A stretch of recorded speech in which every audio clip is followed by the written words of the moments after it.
President Obama weighed in on the quid pro quo allegations involving the State Department and the FBI, and later in the day, Fox News chief intelligence correspondent Catherine Herridge went to a State Department briefing to ask some questions. Catherine is here. Thank you, Britt.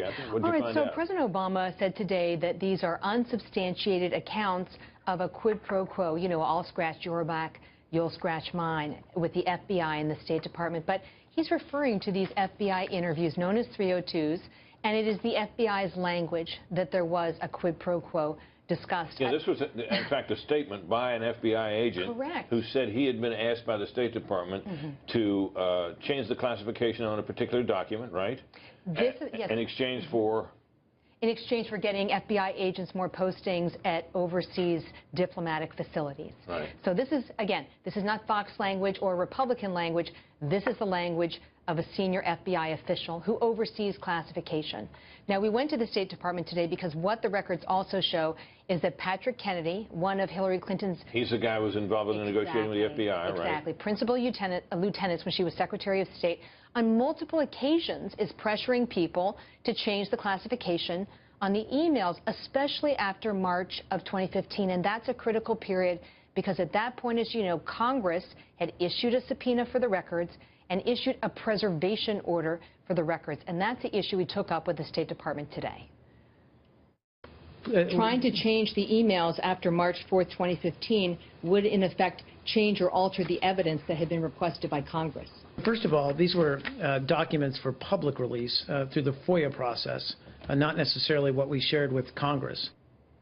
So we didn't really get a great answer to the question, and the reason we asked the question is that Republicans who are pursuing this, Brett, say that this goes to the heart of the matter, that Kennedy was trying to alter the evidence in a way that would be more favorable, to the State Department and to Hillary Clinton. Yeah, because if the documents classifications were reduced or eliminated, absolutely, it would reduce the charge against her. Correct. That she was sloppy in the handling of classified information. Correct. That is so, correct. And it was clearly after the request had been made that this negotiation, if you will, took place between this FBI official who deals with such things and Kennedy at the State Department. I went back to this particular document, which is a letter that was sent to the computer IT firm in Colorado that was managing the server by the House Government Oversight Committee, and it specifically says on March 3rd, that's when the retention order was issued by the Benghazi Select Committee for Clinton's emails, and then on March 4th, 2015, the subpoena was issued.